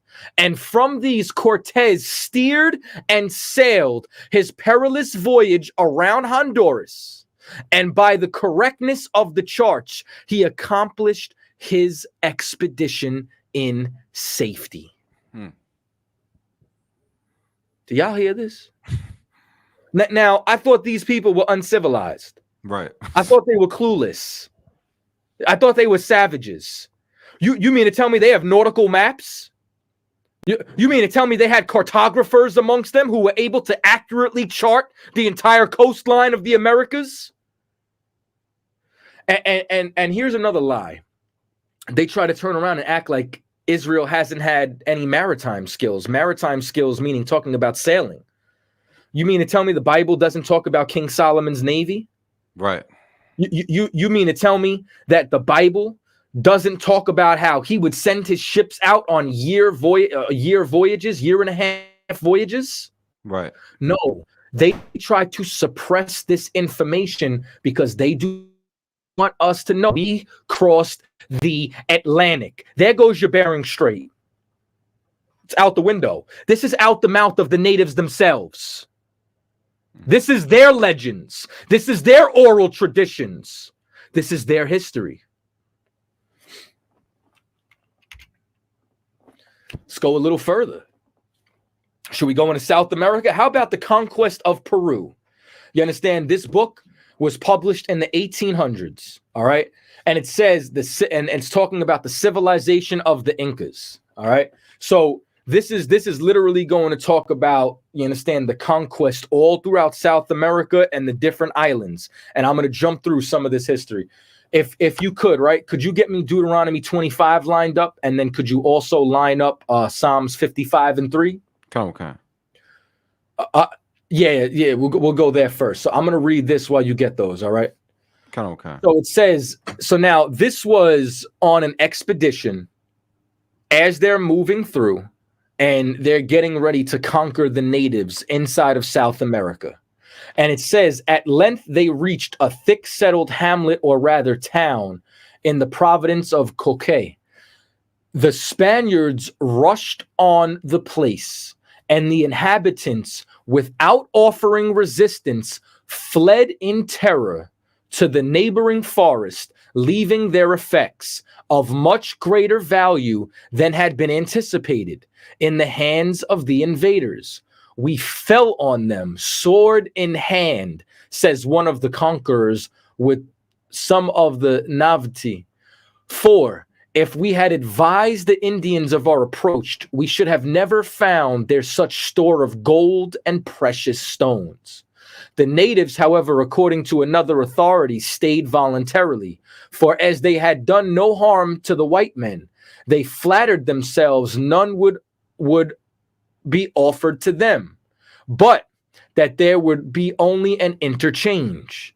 They're going to find out how sadly mistaken that they actually were. And when you read this book, you're going to read how even when the Spanish don't pursue them, they would flee. They would run in fear, especially once their reputation started to spread throughout the different tribes and throughout this land. If you got Deuteronomy, if you could read Deuteronomy 28 and 25. Come on. Deuteronomy chapter 28, verse 25. The Lord shall cause thee to be smitten before thine enemies. Thou shalt go out one way against them and flee 7 ways before them, and shalt be removed into all the kingdoms of the earth. And that's exactly what happened to us, man. You understand? We've been conquered, removed into different kingdoms, and when they came through, we would flee. Drop that, give me Psalms 55 and start at verse 3 for a second. And I'm going to say, it says, of good office with the strangers and an expectation founded, it may be on the good character which the Spaniards had established for themselves on their preceding visit, meaning when the Spanish first came, they were acting like they were peaceable, but in which simple people now found themselves most unpleasantly deceived, meaning what? Now they started slaughtering them. Now they're running down on them with sword in hand. Read Psalms 55 and 3. Psalm chapter 55, verse 3. Because of the voice of the enemy, because of the oppression of the wicked, for they cast iniquity upon me, and in wrath they hate me. You understand? This is our enemies. They cast wrath upon us and they hate us. And let me tell you what else they do. Drop down to verse 20 and read into 21, Baba Kasha. Verse 20. He hath put forth his hands against such as be at peace with him. These people are peaceable. That's what it said when Columbus landed. It said, these are the most peaceable people on earth. Let's force them to work. Let's put them in slavery. Go ahead. The words of his mouth were smoother than butter. Because when they first came, they came in friendship. Now they find out that they've unpleasantly been deceived. Go ahead. He hath put forth, 21. The words of his mouth were smoother than butter, but war was in his heart. And that's what they do, man. They try to make war with us. Now let's talk about some of the wars that they made with us. Can you get me Deuteronomy 28 and 22? While you getting that, it says, to add to their distress, a strange epidemic broke out in the little army. It took the form of ulcers, or rather hideous warts of great size, which covered the body, and when lanced, it was in some case discharged. Such quantity of blood as proved fatal to the sufferer, several died of this frightful disorder, which was so sudden an attack, and attended with such prostration of strength, that those who lay down well at night were unable to lift their hands to their heads in the morning. The epidemic, which made its first appearance during this invasion and which did not long survive it, spread over the country, sparing neither native nor white man. It was one of those plagues from the vile wrath which the destroying angel, who following in the path of the conqueror, pours out on the devoted nations. Read Deuteronomy 28 and 22. Deuteronomy chapter 28, verse 22. The Lord shall smite thee with a consumption, and with a fever, and with an inflammation, and with an extreme burning, and with the sword, and with blasting, and with mildew, and they shall pursue thee until thou perish. You understand? Meaning, all of these different diseases that they brought, that they spread, that they came over all throughout the Americas. This is what they did, man. You understand? The Spanish rarely experienced on their march either resistance or annoyance from the inhabitants, who, instructed by the example of their chief, fled with their effects into the woods and neighboring mountains. What did we just read? That we would flee into 7 different directions, man. No one came out to welcome the strangers and offer their rights of hospitality as on their last visit to the land. For the white men were no longer regarded as good beings that had come down from heaven, but as ruthless destroyers who were invulnerable to the assault of the Indians, were borne along on the backs of fierce animals, swifter than the wind, with weapons in their hands that scattered fire and desolation as they went. Let's go back to Deuteronomy 48 and read into 51. Deuteronomy 28. Does this not describe Deuteronomy perfectly? Like, how many times have we done this tonight? And we did this in the Caribbean, North America, Central America, and South America. Don't tell me we're not God's chosen people. That's right, sir. Go ahead. Deuteronomy 28 and 48. Therefore shalt thou serve thine enemies, which the Lord shall send against thee, in hunger, and in thirst, and in nakedness, and in want of all things. And he shall put a yoke of iron upon thy neck, until he have destroyed thee. Go ahead. The Lord shall bring a nation against thee from far, from the end of the earth, as swift as the eagle flieth. You don't see that it says, were borne along the backs of a fierce animal, swifter than the wind, with weapons in their hands. Go ahead. Kind of what kind? A nation whose tongue thou shalt not understand. A nation of fierce countenance, which shall not regard the person of the old, nor show favor to the young. So now, and it says, of the invaders which preceding them from every march. Now, let's continue to read about what they did, man. You understand? It says, the presence, matter of fact, hold where you're at. Get me Leviticus 26 and 17. Got it, sir. And it says, the presence of their detested rivals was by no means grateful. The jealous inhabitants of Punya, and at prolonged residence of the white men on their island, could not but be otherwise than burdensome. You understand? This was a plague that was sent from the Lord. In their outward demeanor, they still maintain the same show of amity, but Pizarro's interpreters again put him on his guard against the proverbial perfidy of their host.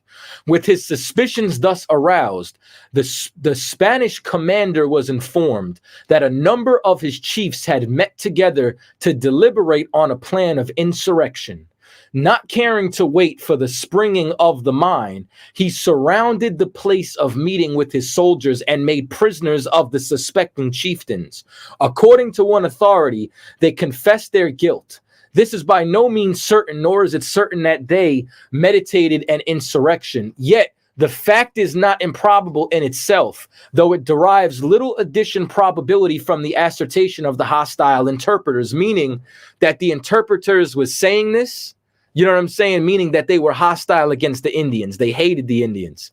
It is certain, however, that Pizarro was satisfied with the existence of a conspiracy, and without further hesitation, he abandoned his wretched prisoners, 10 or 12 in number, to tender mercies on their rivals of Tumbes, who instantly massacred them before their eyes. Read on. Leviticus 26 and 17. And I will set my face against you, and ye shall be slain before your enemies. They that hate you shall reign over you, and ye shall flee when none pursueth you. Good. Verse 18. And if you will not, it's like it, and if ye will not yet for all this hearken unto me, then I will punish you 7 times more for your sins. And this is what the Lord is explaining. You understand that we're being destroyed by the sword. We're being sent out and dispersed. You understand? From coastline to coastline. Why? You understand? Because we sinned against the Lord.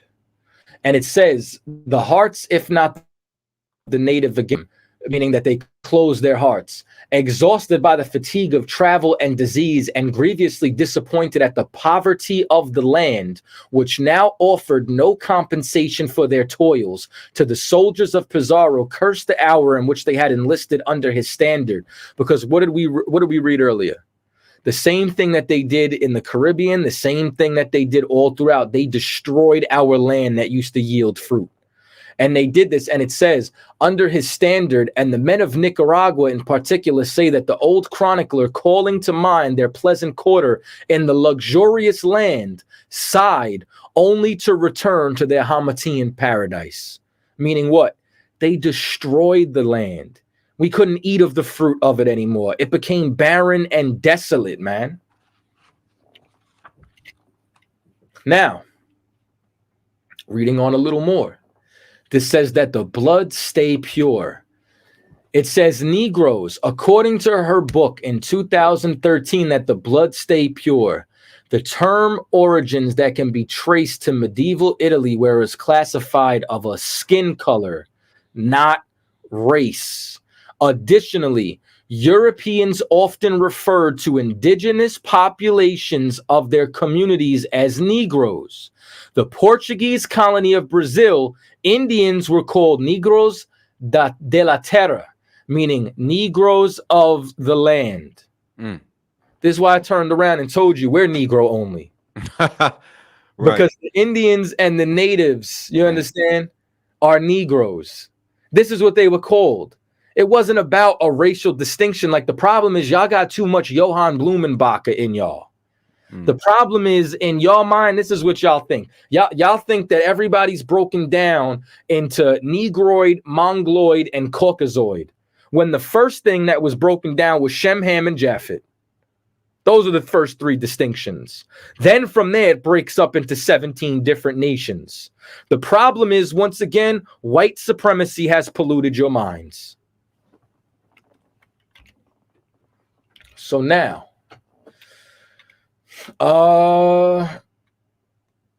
boom, let's start with this. So now, remember, I showed you that the Mexicans went into slavery with ships, the Puerto Ricans, the Dominicans, the Cubans, the Central Americans, the South Americans. But ChaaTaza, what about the North American Indians? In the 1600s, law said the closest Indians were guilty of murder. Chief Lynette, now, just so you know, like, this is what happens when you're in rulership. When you're in rulership, if you find somebody from your town who's been unalived, everyone from your town is supposed to go fall on the next town. Isn't that a law in the Bible? You understand? Like, that's literally the law when it comes down. Everybody always wants to worry about concubines. That concubine law was talking about if the town was guilty. Those are the enemies you go to war with. But you can't understand that being a peon. You can't understand that when you're not in rulership. You can't understand that no other nation should be able to lay a hand on one of your people without consequence.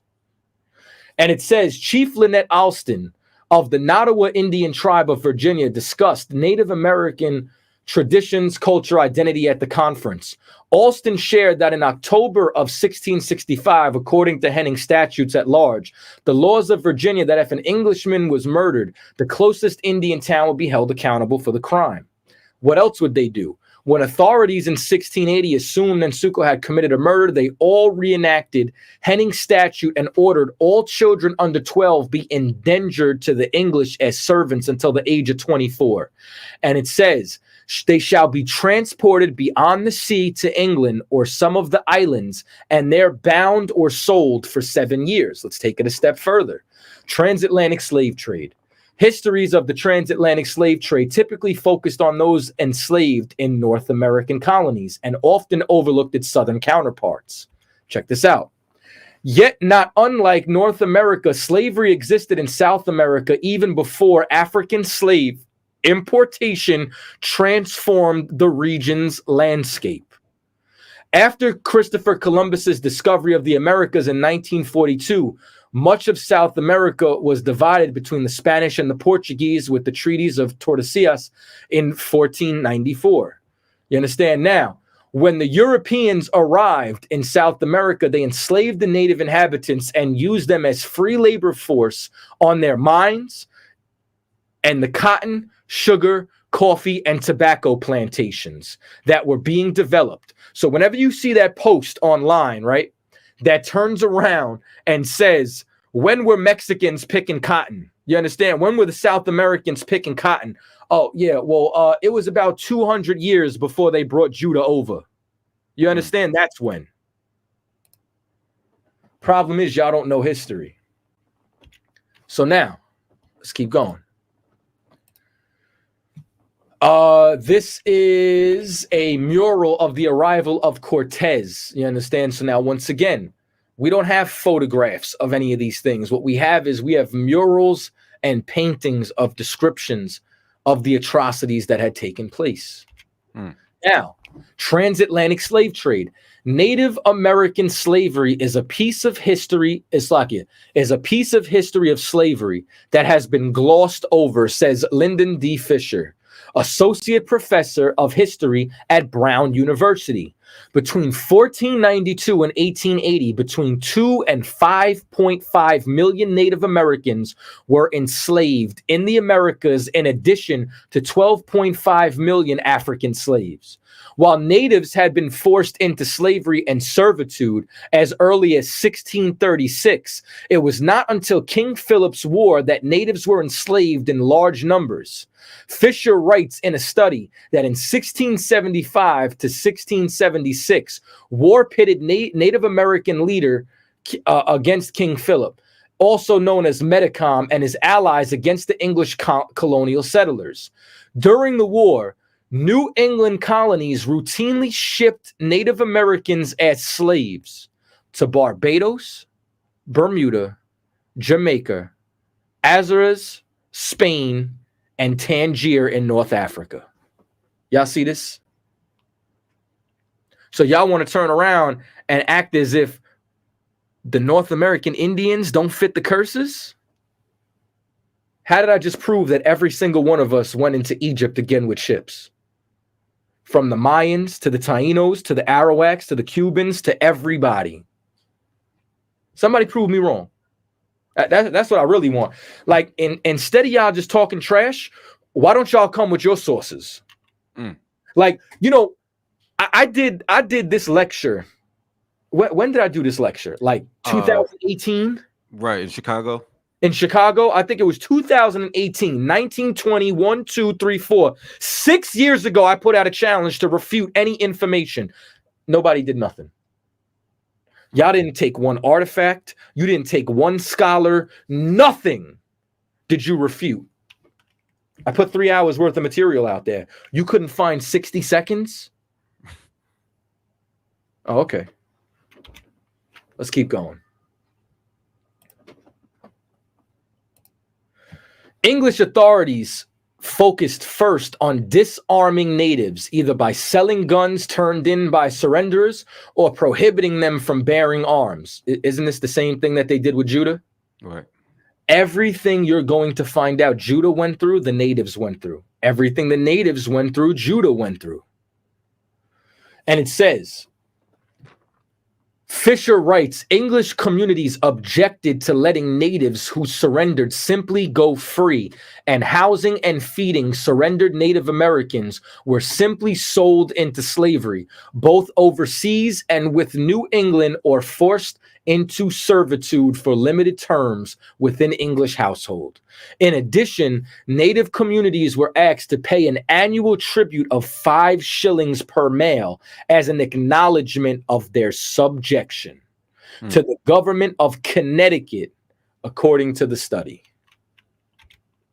Fisher also argues that there was an ideological component to enslaving Native Americans. Among colonists, there was a presumption involving the innate inferiority of natives, meaning as long as they turn around, right, and they say that we're inferior, that we're savages, then guess what? Now they will turn around and they will have an excuse for manifest destiny. They'll have an excuse for slavery. They'll have an excuse for kill the Indian, save the man. They'll have an excuse for boarding schools. They'll have an excuse for any level of oppression that they want to put us through. All right. And it says, there were proto-racial notions of European superiority, plus an appetite for land. He says, if you look at the history of the colonies, slavery happens almost right away. Fisher says he is increasingly convinced that the colonists, slavery was a normal part of their mental framework. Some free Native Americans working with the English tried to influence where Native American surrenderers would be settled and how they would be treated, Fisher writes, like Uncas, the sachem of the Mohegans in Connecticut. Let's keep going. We got about 20 minutes left. You know what I'm saying? I'm not going to try to cram too much more information in here, but what I wanted to do was, the first thing I want to do is I want y'all to be able to defend the faith. You understand? Like I want y'all to be able to turn around, and I want y'all to be able to utilize this information to bust anybody upside the head who tries to say that the North American Indians are not Israelites.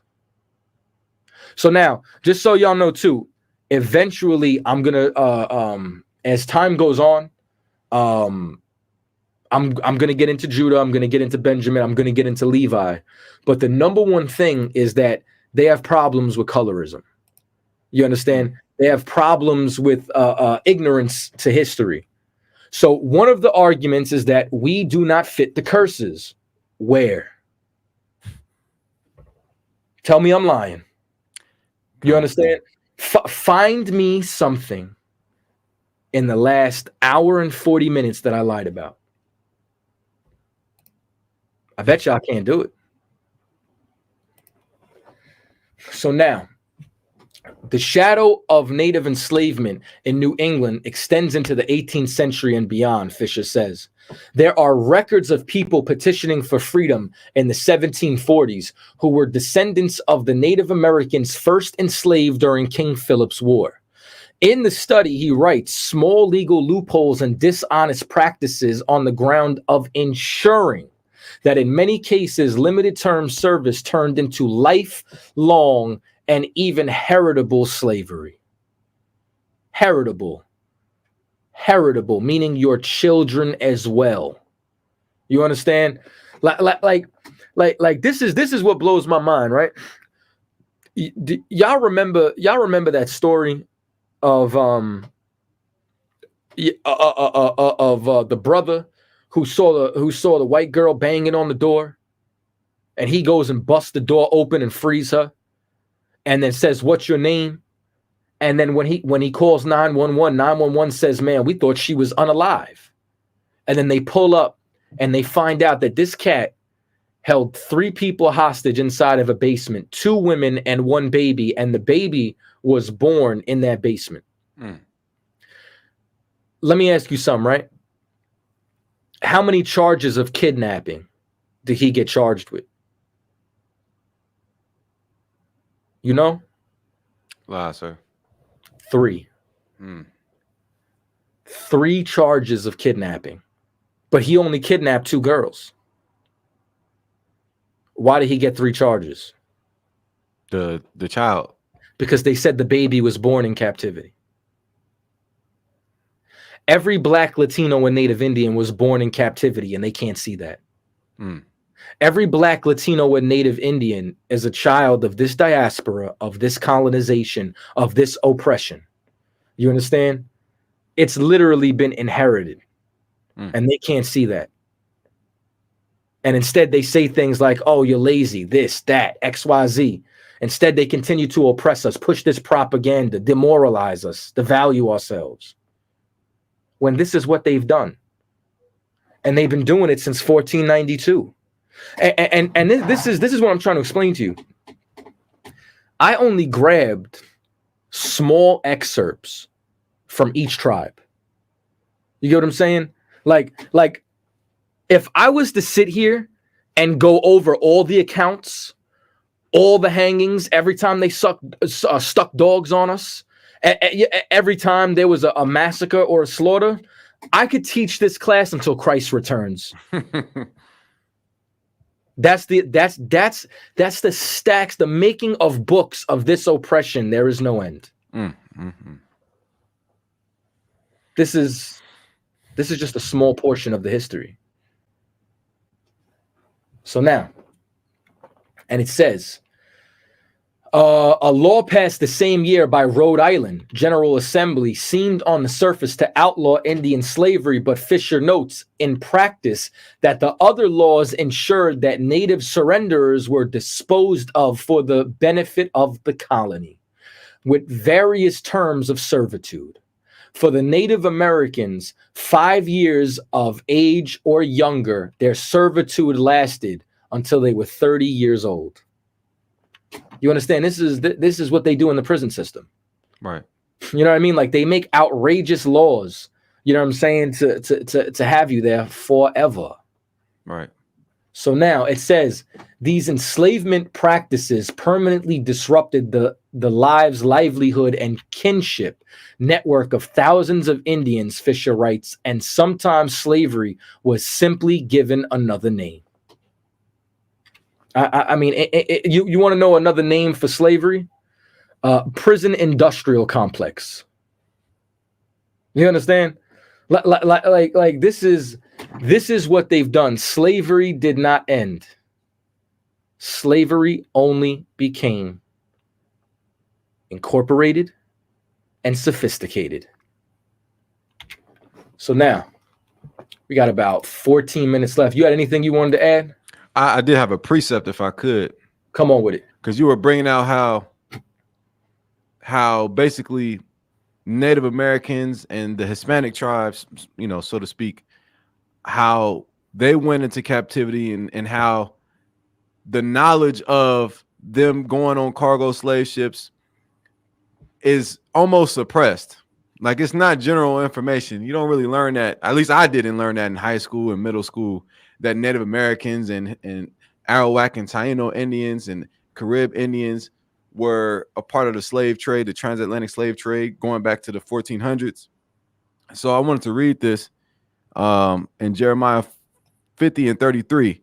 It says, "Thus saith the Lord of hosts, the children of Israel and the children of Judah were oppressed together, and all that took them captives held them fast." What I wanted to point out was together. When you look up that word together, I believe it's the Hebrew word is yakad. It means alike. They were oppressed alike, like in the same way, in the same fashion. Judah went on cargo slave ships, and as Captain ChaaTaza has been, you know, proven without a shadow of a doubt, all the tribes went on ships, and which would mean what? That we fit the curses. So I yield, sir. It's like, nah, you straight. I'm gonna end as far as any more information. You know what I'm saying? From that point, I believe we're about like 36 to 37 slides deep.